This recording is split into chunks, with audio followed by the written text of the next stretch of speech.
Hello and welcome to the November Nebraska FBLA State Officer webinar. My name is Hunter Beatty and I am your state parliamentarian. Hi, I'm Otis, your state president. Unfortunately, my webcam is broken because my laptop is in repair, so I'm only here in audio today. Tonight we will be discussing the importance of community service as FBLA members and as community members, and also how you can get started on helping out. If you at any time have any questions throughout this broadcast, please be sure to use the Q&A function to the right of the broadcast window, and we will do our best to answer them live on the air.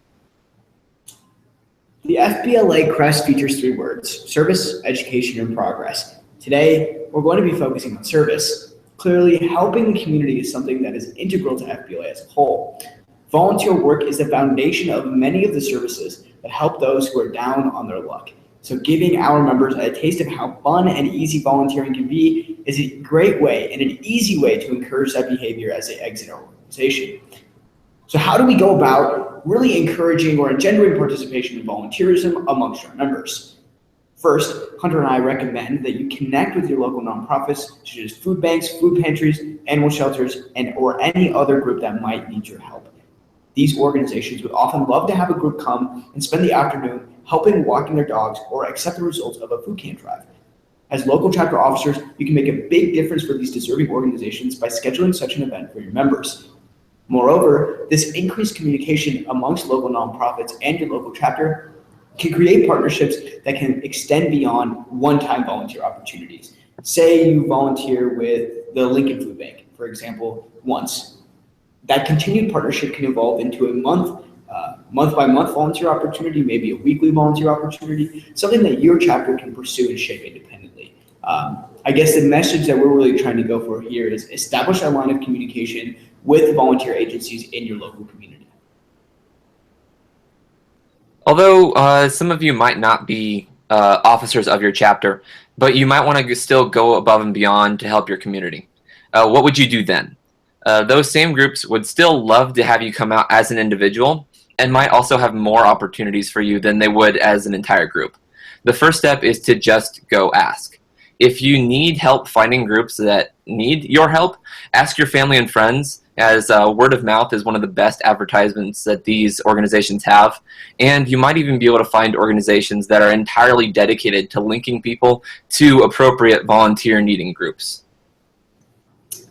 Now, in today's day and age, it can be easy for some people to get caught up in the idea of, yeah, but wait, what do I get out of volunteerism? The first step is choosing an organization that is really meaningful, to you. Let's say you're passionate about animals. Volunteering at an animal shelter will leave you feeling more fulfilled than volunteering somewhere that you don't have the same driving motivation for. Once you've gotten started and you start getting to know the people that work there and you start seeing the real world results of your labor, the fulfillment and satisfaction of a volunteering job well done is very rewarding in and of itself. But in terms of other real world benefits, when you begin applying for colleges and scholarships, the admissions and scholarship communities love hearing about the work you've done for the benefit of your community. So having volunteer hours to show them is a great way to prove to admissions counselors that you are dedicated to your community and helping those in it. And while you're still in FBLA, we do have a way to also incentivize your volunteer hours. The Community Service Awards is one way that we give you recognition for the good work that you are doing right now. The Community Service Awards, or CSAs, allow you to record a date, amount of hours worked, and a brief description of the work done. And these hours are cumulative, and encompass all of the volunteer work that you have done between now and when you first joined FBLA. Once you reach 50 and or 200 hours, you will be recognized at a local chapter meeting, and at 500 hours, you will earn recognition at the regional meeting at the National Leadership Conference, making the CSAs a viable option to qualify you for NLC. So if you are interested in signing up for the CSAs, make sure to talk to your advisor and they will be able to register you, and be sure to keep getting those hours to record. And 500 kind of seems like an intimidating number, but it really isn't. I think Hunter can attest to this as well, is that throughout your high school career, you'd probably be surprised about how many things, first of all, qualify as volunteering, and second of all, how many hours you already have. 500 can be a very easy and very attainable goal as long as you set your mind to it. So if you're a freshman and sophomore especially, start getting involved with volunteer opportunities so that maybe senior year, you don't have to worry about competitive events. You can find your way to the NLC, as Hunter said, through the CSAs.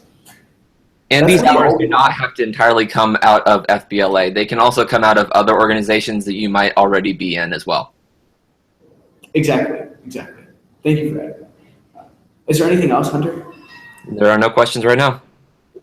So since we don't have any questions, you can still email us questions or DM us on Twitter. My email is president, president, at nebraskafbla.org. And mine is parliamentarian. This one's a little harder to spell. It's PARLIAMENTARIAN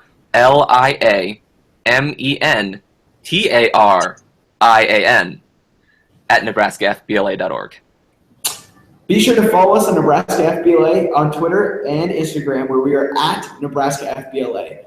All one word on both platforms. This has been our November webinar. As I said earlier, since there are no questions, this is the conclusion. Thank you for watching, and we hope to see you all as we leave our legacy of leadership at this year's State Leadership Conference. Bye. Thank you.